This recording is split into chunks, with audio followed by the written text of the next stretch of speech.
Aside from serving raw and overcooked dishes, the one thing you should never do on Hell's Kitchen is lie.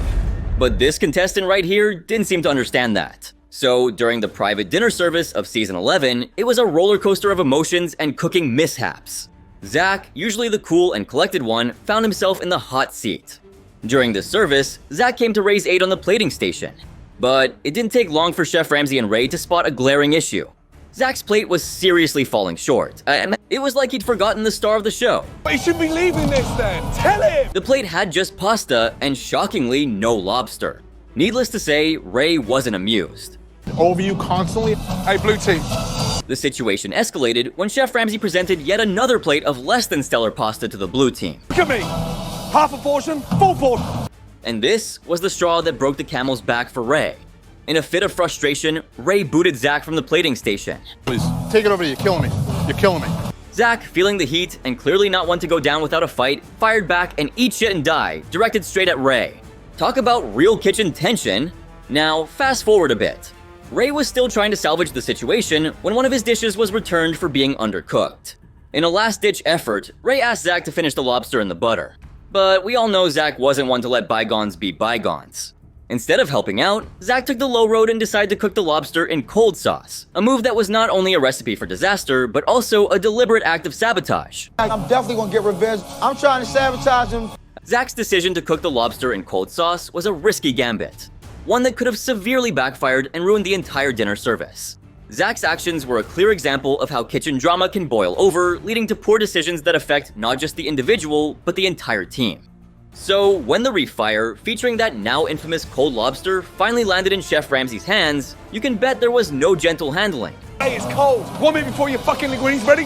Now! Zach, on the other hand, was internally cheering. His sabotage plan had worked like a charm, but Ray wasn't about to hand out any compliments. If anything, his anger towards Zach had now reached a boiling point. Oh boy, trust me, it couldn't get worse than this.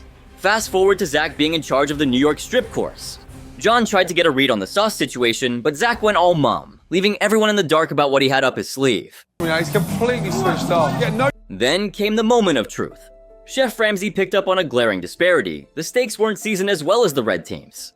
This sparked a heated argument, with Zach insisting that his steaks were seasoned, while Chef Ramsay accused him of lying. You did not fucking slice it and season it. Despite the chaos, Zach somehow managed to push the final entree course out. As the night wound down and the kitchen began to clear, Zach seemed to brush off all the criticism like water off a duck's back. But the night wasn't over yet. Both teams found themselves on the losing side, with the task of nominating one chef each to face the music. During the deliberation, Zach took a rather peculiar stance, suggesting that he'd only be nominated if he was a good chef, not a bad one. Are you confused? Well, so am I. Now, John attempted to reel Zach back to the reality of his performance, but Zach was holding his ground, refusing to back down. Zach's stubborn stance and refusal to acknowledge his mistakes might have seemed like confidence, but in the world of Hell's Kitchen, it often takes more than a thick skin to survive. As the dust settled and the elimination nominations were announced, the kitchen was abuzz with anticipation. Surprisingly, Zach managed to slip past the chopping block, a move that left everyone, including himself, somewhat perplexed. But fate had other plans, as John's revelation of a close tie between Zach and Ray prompted Chef Ramsay to take an unconventional route.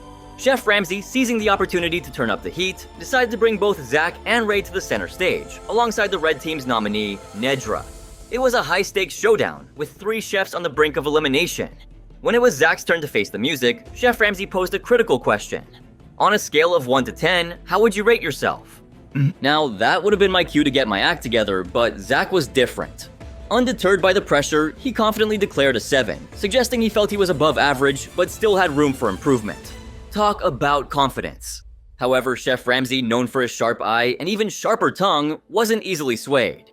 Despite Chef Ramsay's skepticism, Zach managed to survive elimination, a surprising twist that left the kitchen buzzing. The honor, or perhaps dishonor, of being sent home went to Ray, who found himself out of the running. The kitchen now had one less contestant, but the air was thick with unresolved tension, a clear sign that the drama was far from over. Zach's survival was a double-edged sword. While it meant he'd live to cook another day, it also meant the remaining chefs would have to navigate the kitchen with an even more unpredictable and possibly aggrieved ally. But here comes an episode that sticks out in the annals of Hell's Kitchen history for all the wrong reasons. I'm talking about a particularly tumultuous service in Season 3 where the red team's performance was anything but smooth sailing. At the heart of the commotion was Joanna Dunn, a contestant who has unfortunately earned the dubious title of the Rotten Crab Princess. Yeah, definitely not something to be proud of. The moniker came about due to a grave culinary error she committed by using rancid crab in her dish. A mistake that not only marred the meal, but also posed a serious health risk to customers. Joanna's attempt to feign ignorance about the quality of the crab left many viewers, including Chef Ramsay, astounded. Her disregard for the obvious signs of spoilage, the telltale stench that even Chef Ramsay could detect from a distance, was a flagrant disregard for the basics of kitchen hygiene and safety. Kill someone! When Chef Ramsay discovered the offensive crab, he was quick to react. His senses, honed by years of culinary expertise, had him on high alert immediately. And this time, it didn't take him long to pinpoint the source of the problem amidst the chaos of the service. What ensued was a confrontation that has become legendary in the series. When Chef Ramsay confronted Joanna expecting an explanation or an apology, she adopted a defensive stance, almost as if she was denying the obvious. You fucking dad, come here you, hello. Her audacity in the face of such clear-cut evidence of her mistake was breathtaking to say the least. Of course, Chef Ramsay was mad, and rightfully so. He took swift action, ensuring she faced the music. Get off! Get off! I mean, this wasn't a laughing matter. It could have led to a serious injury or a trip to the emergency room. But did Joanna take responsibility for her actions? Nope. She played dumb and acted like it was everyone else's fault. Unbelievable, right? Luckily, thanks to Chef Ramsay's intervention, at least one customer was spared from a disastrous dining experience. But the drama didn't end there. In the next episode, another contestant tried to cover their tracks by hiding something. Can you believe the audacity? It's like they thought they could outsmart Chef Ramsay. Alright, now this next instance is a doozy! In Season 10, Episode 4, Donald Don Savage was in the hot seat on the meat station alongside Royce. During dinner service, things got a bit hairy. Brian burnt the refire for the cod, and Don wasn't shy about letting him know, calling it a pile of, well, let's just say he was pretty harsh. On the next order, Don was confused. He had no clue which pan the Wellington should go on. Guy, trying to make light of the situation, joked that Don was wearing 17 seatbelts as if he was driving a bus. But Guy's attempt at humor wasn't helping the situation. Soon after, Don sent up his Wellingtons, and to everyone's surprise, they were spot on. But the real drama was about to unfold. On the next order, as Don sliced into the steak, Royce, his teammate, noticed something major. The steak was raw.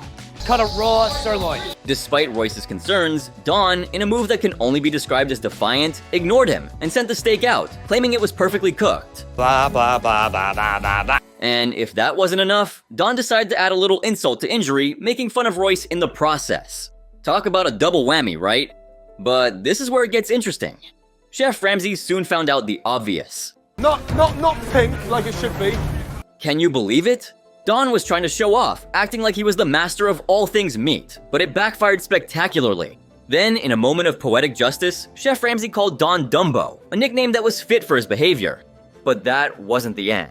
Don was repeatedly calling out 1 minute on the refire, but honestly, it was like he was stuck on repeat for the last 3 minutes. Fuck off! In the end, when Don finally sent up the refire, they were all medium well. Chef Ramsay was not pleased, berating him for keeping everyone waiting for so long. So, what happened next, you ask? Well, nothing unexpected. Don got the boot out of the kitchen. Poor Donald, but honestly, he brought it on himself with his antics. But the next one is one of the wildest moments from the show, I'm not kidding. So, we're heading into a frenzied dinner service from Season 20, Episode 3, where Alex Lennox and Antonio were manning the meat station. Things took a disastrous turn when Kevin made a rookie mistake, jumping the gun and cooking scallops way too early. I'm feeling it a little bit. I can't eat that. I mean, come on. How many times have we seen this happen? You'd think they'd learn by now. And, of course, Chef Ramsay, who's witnessed this exact scenario play out countless times before, was furious. And the blue team finished with their punishment. Like, can you blame him? It was chaos in the kitchen, and someone had to keep these contestants in line. First, he got slammed with a garnish fail courtesy of Jay, which had him freaking out about the meat station's workflow going up in flames. Can't stop raving about them. Oh my gosh. But surprisingly, his New York strip got a thumbs up from the judges. Crisis averted, I say. But Alex got a little too cocky and decided to tackle the chicken solo, thinking it'd be a cakewalk. Chicken one duck. I quit. Oh, how wrong he was. Two halibut. He's gonna be our conductor, and we're just gonna sing to him all night. The chicken was as raw as his emotions after getting ripped apart by the judges. And of course, the whole team got an earful for it. In the chaos of refiring dishes, Alex was frantically seeking a second opinion on the chicken. But when Trenton suggested cooking it for another 9 minutes, Alex was less than enthusiastic, like totally unimpressed. Oh no, off. He's asking what ticket we're on. Finally, the entrees made their way back to Chef Ramsay, who had been waiting for this moment with bated breath. Or should I say, restrained frustration. He sliced into the chicken, and oh boy, it was a sight to behold. Or rather a sight to cringe at. And you know, like, it all comes down to timing. The chicken was so raw, so pink, that Curtis Stone could allegedly spot it from across the room. In fact, Marino couldn't resist throwing shade, quipping that he could cook a better chicken himself. And that, guys, was the final straw. Chef Ramsay had enough of the men's kitchen antics and gave them the boot, literally. They were out of the kitchen and likely out of the competition.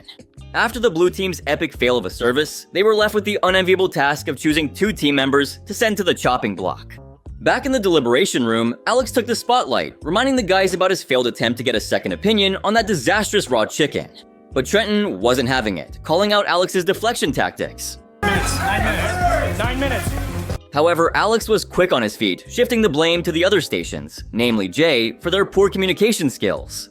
Jay, to his credit, owned up to his mistake, but refused to take the fall for the raw chicken fiasco. A little redemption, let's go. That duck is good to go. But, in a shocking twist, the chefs decided to throw Jay under the bus anyway. Talk about a twist. Despite his efforts to shift the blame, Alex found himself in the hot seat as the blue team's first nominee, with Jay following closely behind. Chef Ramsay wasted no time getting to the heart of the matter, but Jay refused to back down, pointing fingers at Alex and his station for the communication breakdown. Peyton? I say Jay and Antonio. Now, this is when Alex fired back, insisting that the real issue started with the chicken orders themselves. He claimed to have communicated the temperature to the team and was confident in his ability to cook chicken. But Chef Ramsay wasn't having it. At this point, he was wondering if the entire team had even handled chicken before. I said we gotta nominate. Chef Ramsay was on a mission to uncover who had given the green light for that dangerously undercooked chicken to be sent out. But let's take a vote. Who are we gonna nominate? And that's when he turned his attention to Antonio, placing the blame squarely on his shoulders. But Antonio was quick to defend himself, denying any involvement in the fiasco altogether. That as well, man. I mean, I guess. It seemed like everyone was pointing fingers, but no one was taking responsibility. But just when you thought the blame shifting couldn't get any wilder, Alex suddenly switched gears and pointed the finger at Trenton, claiming he was the mastermind behind the mess. Meanwhile, Chef Ramsay was on the verge of a kitchen-induced nervous breakdown, trying to keep up with the ever-changing narrative. We gotta like sit out here and sing Kumbaya? But in a shocking twist, Trenton vehemently denied everything about the chicken, leaving Chef Ramsay even more perplexed and frustrated. It was like a kitchen version of he said, with no one willing to own up to their mistakes. As the tension reached a boiling point, Chef Ramsay needed a brief timeout to collect his thoughts. When he returned, he demanded the unfiltered truth from the 4 nominees, who were still bickering over who was responsible for the chicken debacle. Meanwhile, the female contestants breathed a sigh of relief, grateful to be out of the line of fire. Jay? However, once again, Alex tried to shift the blame. Jay seemed to be struggling on the garnish station. But this time, he pointed to Sam as the one who brought up the raw chicken. But Sam was quick to deny any involvement, and Chef Ramsay had had enough. He zeroed in on Alex, demanding the real story behind the infamous chicken.